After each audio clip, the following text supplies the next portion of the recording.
24 India Live News.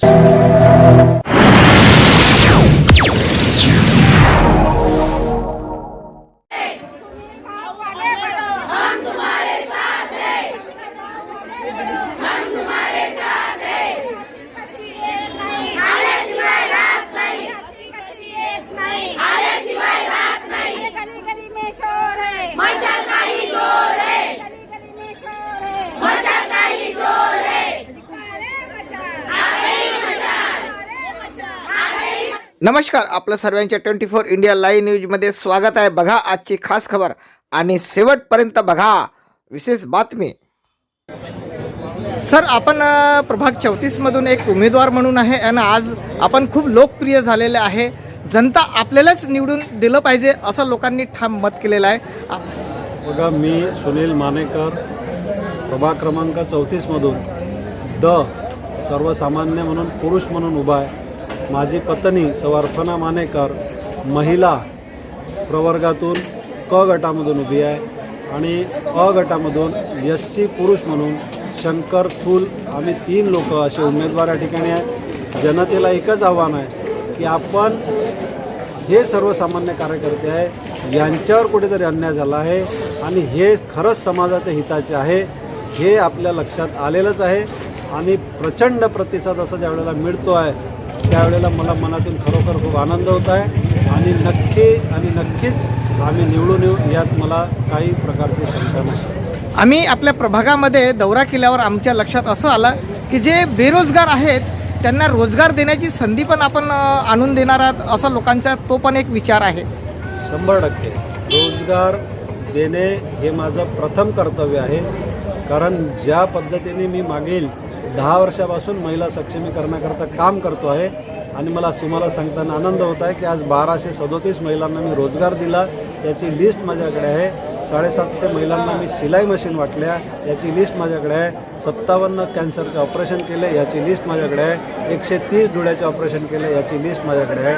आणि मी हे गोष्ट ठामपणे सांगू शकतो, इथे लढत असलेले जे काही माझे प्रतिद्वंदी आहे त्यांनी याच्यातला एक मुद्दा सांगावा आणि मगच जनतेने त्यांना वोट करावं, अशी माझी तुमच्याकडून इतर जनतेला हेच मला सांगायचं आहे. काही जनतेने आम्हाला असं सांगितलेलं आहे की गोरगरिबांच्या आमच्या सर्वांचा आशीर्वाद आहे, आमच्या आशीर्वादाने निवडून येतील, एवढा विश्वास म्हणजे कसं काय वाटतोय? गोरगरीब जनता ही ज्यांच्या मागे असते आणि सर्वसामान्य जनता ज्यांच्या मागे असते त्याला कुठल्या नेत्याची गरज पडत नाही आणि त्याला कुठल्या पक्षाची गरज पडत नाही. परंतु माननीय उद्धवसाहेब ठाकरे यांनी माझ्यावर विश्वास दाखवला.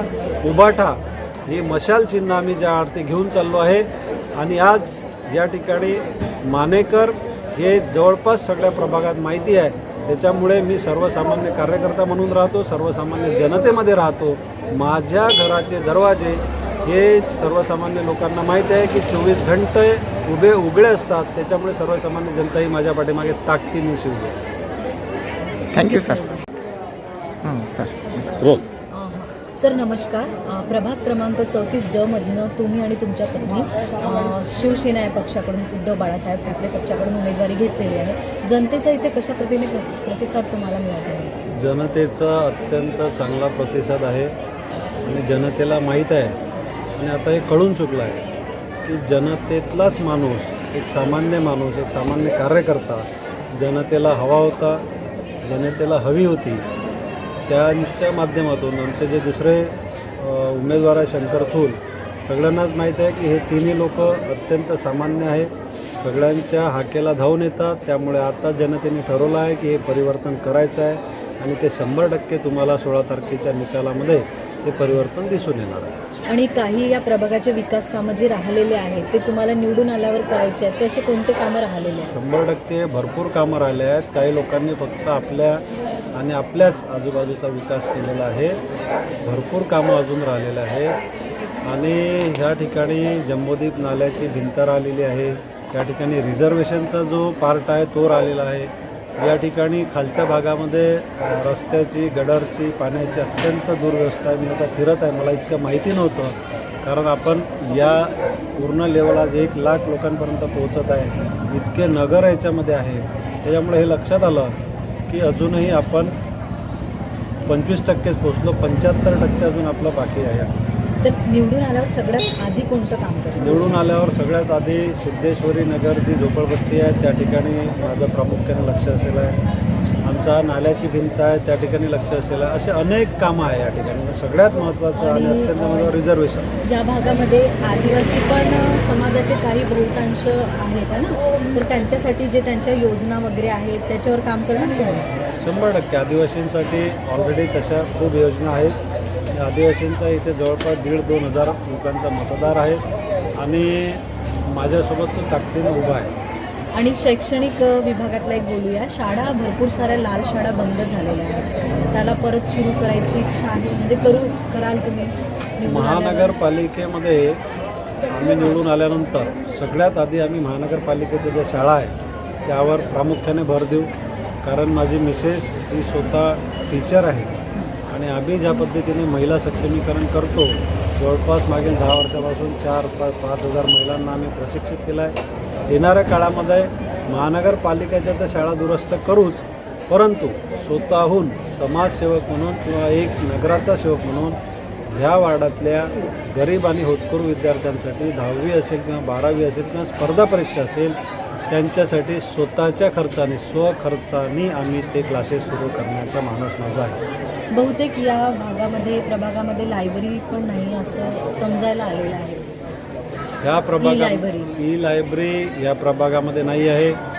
ई लायब्ररी करण्याचा मानससुद्धा माझा आहे. त्याचं प्लॅनिंगसुद्धा केलं आहे. कुठे करायची याची जागासुद्धा माझ्या डोक्यामध्ये आहे. कसं करायचं ओव्हरऑल प्लॅनिंग सगळं. कारण मला या गोष्टीचा खूप चांगला अनुभव आहे. महानगरपालिकेचा एक्सपिरियन्स होल्डर मी आहे, मंत्रालयाचाही मला अनुभव आहे आणि भारतीय जनता पार्टीच्या वरच्या नेत्यांसोबत पण माझे चांगले संबंध असल्यामुळे मला यात काही फरक पडला.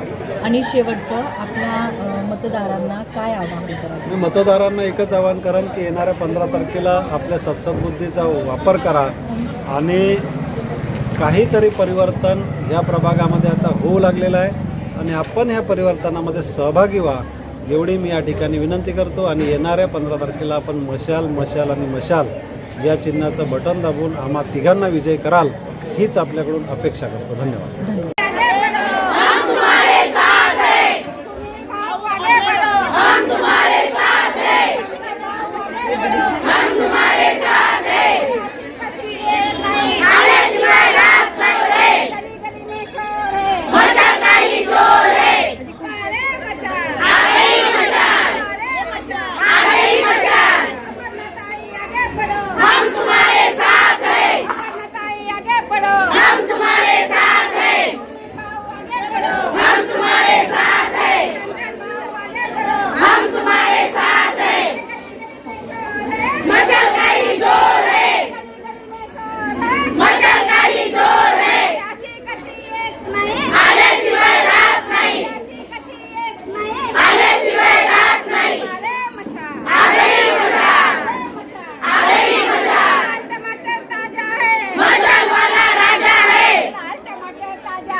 ही होती आजची खास खबर. बघत राहा 24 इंडिया लाईव्ह न्यूज. शेअर करा, सबस्क्राईब करा, लाईक करा, कॉमेंट करा आणि चॅनलला मदत करा. धन्यवाद.